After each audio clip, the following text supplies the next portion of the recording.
मैं आपको ना एक बात छोटी सी बोलना चाहूंगा। होता क्या है कि जो आम जनता है ना, जो आम लोग हैं, वो अपराध ना करके भी फंस जाते हैं। बिल्कुल। ये छोटी सी बात, अभी जैसे होली थी, मान लीजिए कि सामने वाले ने, मतलब आपके पड़ोसी ने आपको कुछ गालियां दी, आप बाहर आए तो ऑब्वियसली बात है, कोई आप गाली दे कुछ आपको रिवर्ट कुछ ना कुछ करता है इंसान। बाहर आए, थोड़ा आपने ही बोला, थोड़ी धक्का मुक्की हो गई। धक्का मुक्की होने के बाद में किसी ने पुलिस को कॉल कर दिया, इतने में ही कई लोग डर जाते हैं, घर से फरार हो जाते हैं, भाग जाते हैं, और यहीं पर वो तिल का ताड़ बन जाता है। जी। तो आपको अगर पता हो कि मेरा पुलिस कब क्या कर सकती है और कब क्या नहीं कर सकती, कब मुझे पुलिस जेल भेज सकती है और कब पुलिस आपको जेल नहीं भेज सकती, अगर ये भी पता हो, तो मेरा मानना है जो चीजें बहुत बड़ा एक रूप ले लेती हैं वो शुरू में ही रोकी जा सकती है, प्रिवेंटिव एक्शंस लिए जा सकते हैं। तो बहुत ही अच्छी चीज़ें हैं जो आज हमारे इस पॉडकास्ट में डिस्कस होने वाली है और बहुत ही इंफॉर्मेटिव रहेगा ये पॉडकास्ट आज के हमारे दर्शकों के लिए।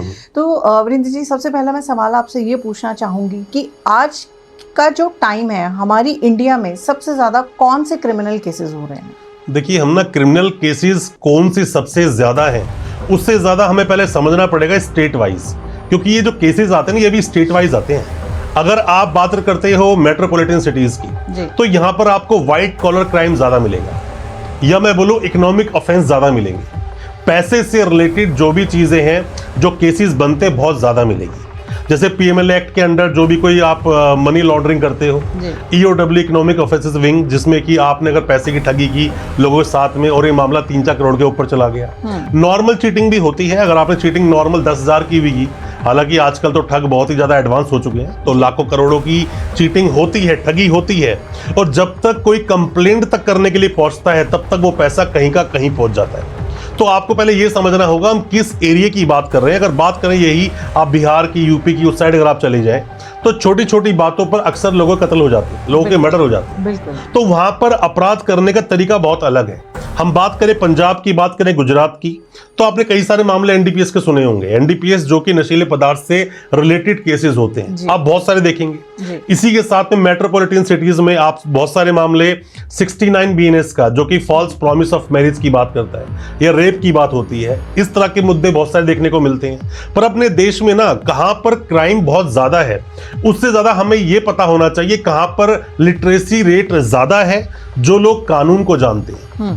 कानून को जानने के लिए वो तो भला हो कि अभी सोशल मीडिया का, कि लोगों तक बातें पहुंची हैं, लोगों को कम से कम ये पता चला है कि पुलिस वाला हमें गाली नहीं दे सकता। मारना बहुत दूर की बात है, पहले ऐसा नहीं था। सोशल मीडिया से पहले की अगर हम बात करें, या हम लॉकडाउन से पहले की भी अगर बात करें, लॉकडाउन में तो बहुत एडवांस हो गया, लोगों तक बहुत सारी चीजें इंफॉर्मेशन पहुंच गई।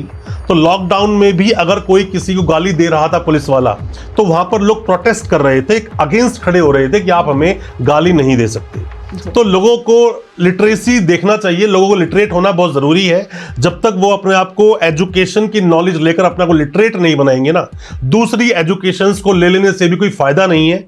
आपकी जिंदगी में कोई ना कोई ऐसा एक पड़ाव जिंदगी में आएगा, जितना कुछ आपने जोड़ा होगा वो सब कुछ खिंच जाएगा। तो जैसा कि आप इस एक पॉइंट को मैं नोटिफाई करना चाहूंगी कि जैसे कि आपने बताया कि इसके बारे में भी जानकारी होना बहुत जरूरी है। बिल्कुल। तो क्या ये जानकारी वीरेंद्र जी हमें स्कूल से ही मिल जानी चाहिए, जो कि नहीं मिलती है?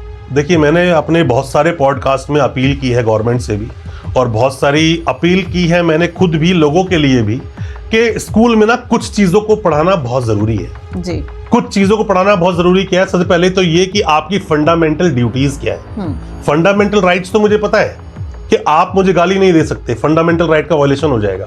आप मुझे कमरे में बंद नहीं कर सकते, पुलिस वाले मुझे मार नहीं सकते, पुलिस वाले मेरे ही अगेंस्ट कोई ऐसा सबूत नहीं ले सकते मुझसे जो मेरे खिलाफ ही इस्तेमाल होगा।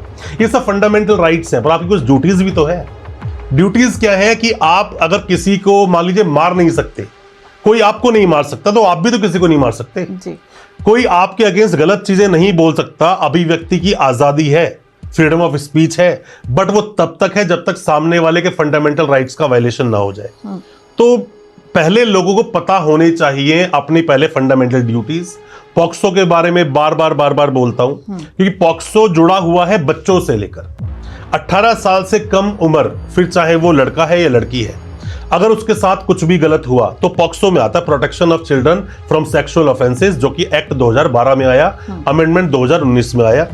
टोटली बहुत कम से उसके अंदर सेक्शंस है, पर बार बार गवर्नमेंट ने भी बोला कि ब्रॉडकास्टिंग होगी, पढ़ाया जाएगा, बताएंगे, न्यूज़पेपर में आएगा, हम बताएंगे इस एक्ट के बारे में। पर कितने लोगों को पता है? इवन मैं आपसे भी पूछूं तो पॉक्सो के बारे में सुना होगा, पर ये नहीं पता होगा कब लग जाता है पॉक्सो। एग्जैक्टली। तो बच्चों का, अगर आप अभी जैसे कि बोला कि रोमियो जूलियट की जो एक फिलॉसफी है, उसके अनुसार कुछ केसेस को देखा जाना चाहिए। लड़की की उम्र 17 साल है, लड़के की उम्र 19 साल है, तो दोनों के रोमांटिक रिलेशंस हैं। बट देश का कानून तो ये बोलता है कि 18 साल से कम अगर वो बच्चा है और उसका रिलेशन बना किसी भी तरह से, अगर बच्चे को एक्सप्लॉइट किया गया तो जेल कौन जाएगा? लड़का जाएगा। यहां पर लड़की के लिए तो कोई सजा डिफाइन है नहीं जी। तो ऐसे में अगर पॉक्सो को पढ़ाया जाए तो मेरा यह मानना है काफी ऐसे बच्चे, काफी ऐसे लड़के जिनकी जिंदगी पॉक्सो के चक्कर में बर्बाद हो जाती है, कम से कम उनकी जिंदगी बच सकती है और वो अच्छे एक सुनहरे भविष्य के लिए अपने और आगे के लिए कुछ स्टडी कर सकते हैं। क्योंकि जैसे जुवेनाइल में हमने छोड़ दिया, जुवेनाइल में हम लोग बोलते हैं कि कोई अगर जुवेनाइल है, अगर तो जे जो बोर्ड है पूरा जो एक्ट का, तो जो बोर्ड है उसके अनुसार ही प्रोसीडिंग्स चलती हैं। तो उसी तरह से अगर देखा जाए बच्चों को भी कि उनको पढ़ाया जाए तो शायद ही मेरा मानना है जिन बच्चों की उम्र है 19, 20, 21 साल, कम से कम वो इस तरह के अपराध में उनका बिना बात में नाम नहीं आएगा। और पॉक्सो के बहुत सारे अपराध ऐसे हैं, बहुत सारे केसेस ऐसे हैं जिसमें फॉल्सली किसी का नाम खींचा गया, जबरदस्ती नाम डलवाया गया।